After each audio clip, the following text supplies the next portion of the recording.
Hi, and welcome to Living and Learning.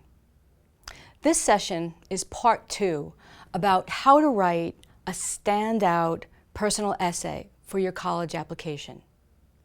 In our last session, in part 1, we discovered that you want to review the prompts that are on the Common App. You want to examine some of the traits and characteristics about yourself that you want the college admissions person to know as they read your essay. You want to read those prompts, there are about 5 choices there, and figure out which one would be the best vehicle for using those traits and letting the college admissions person know who you are uniquely. And one of the best and easiest ways of doing that, letting them get to know that voice of who you are uniquely, is to tell a story. And the good news is that all of those prompts give you, in one way or another, a way to tell that story, maybe about something in your childhood, some pivotal point in your life, some family experience, some moment that you think you want to share that says something about who you are uniquely with that college admissions counselor.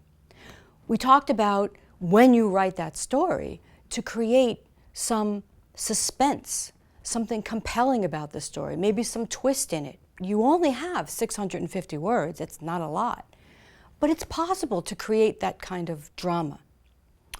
We also reviewed the idea that you want to have a strong opening.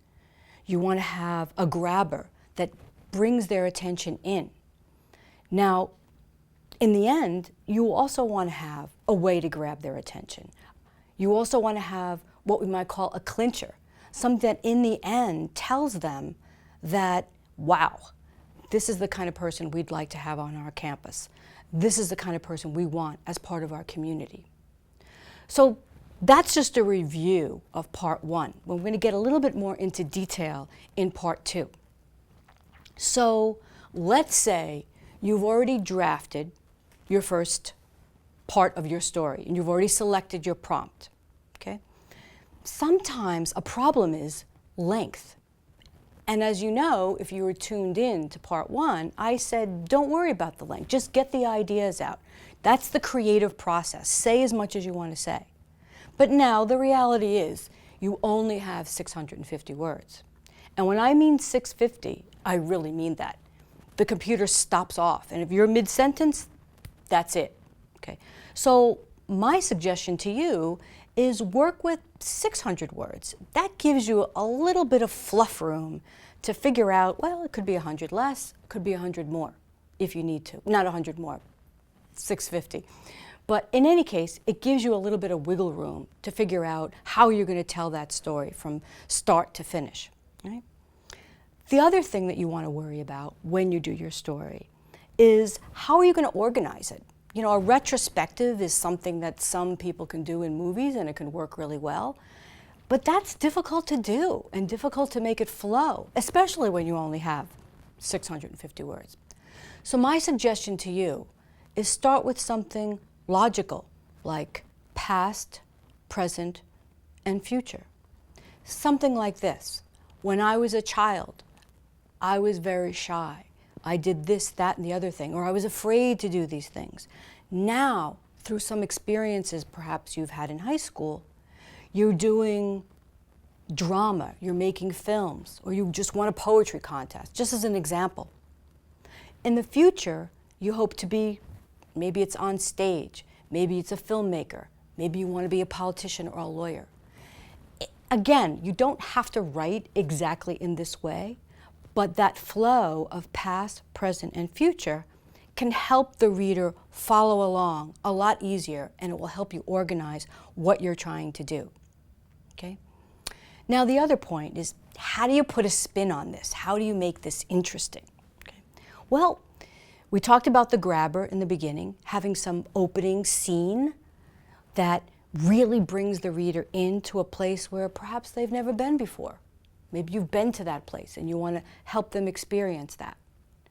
Maybe you start with a dialogue so that they're wondering, well, who's talking and what's going to happen?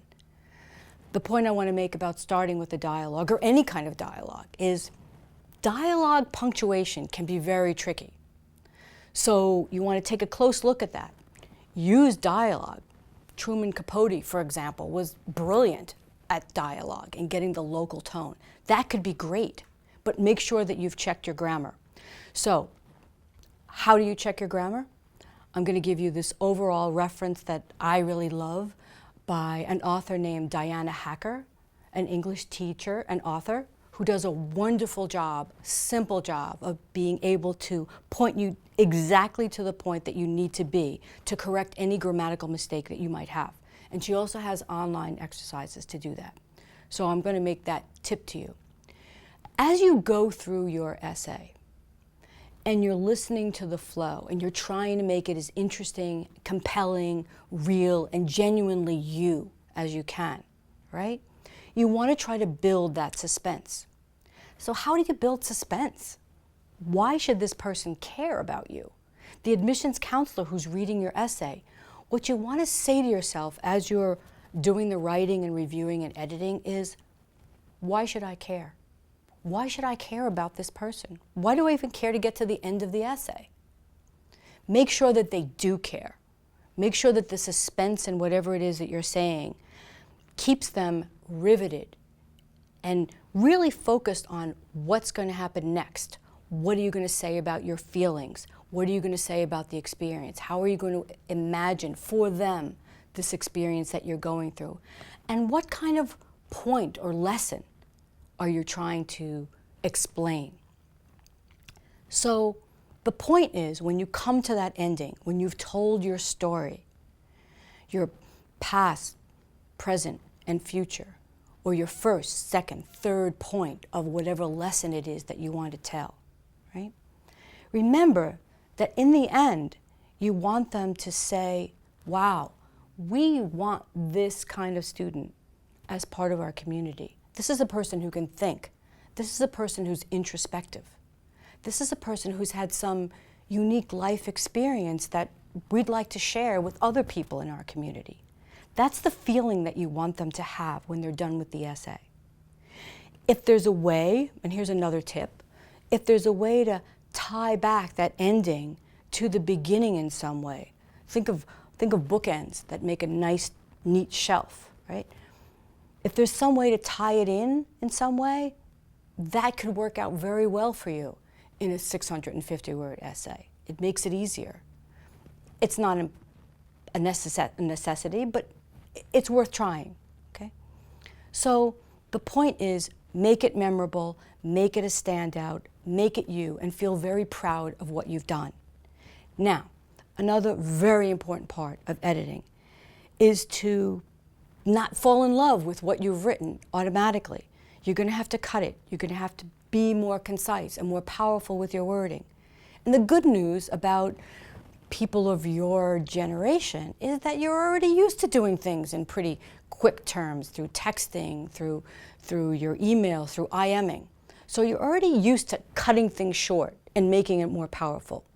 Use those skills for this. You do not have to write like Nathaniel Hawthorne to make this a successful essay, nor do you need to sound like a college professor, God forbid. Don't do that, okay? Make it you, but make it grammatically correct. Read it through yourself. Put it on tape. Listen to yourself reading it.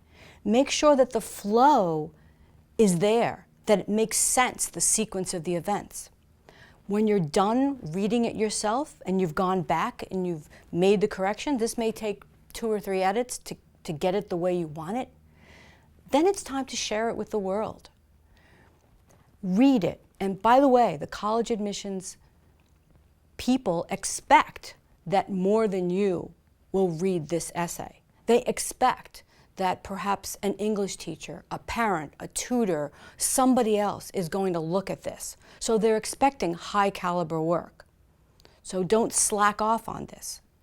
Have a parent read it, a teacher, anyone you know who obviously has some skill in writing, and have them review it. And best of all, somebody who also knows you, because you want them to read this essay and say, wow, that does sound like you. Yeah, this puts you in a great light. I'd want to accept you if I read this essay, right? We know, after all, that the essay is just part of what that university or college is looking at. We know this. It's a holistic process. But you want to make every little part of it, the application, the essays, your grades, anything else you do if you do an interview, all to hang together in one unified way that talks about you in a very positive light and is true to who you are. So write your essay, make it compelling, make them want to have you as part of their community. And I'm confident that you're going to write a wonderful, standout personal essay. See you next time.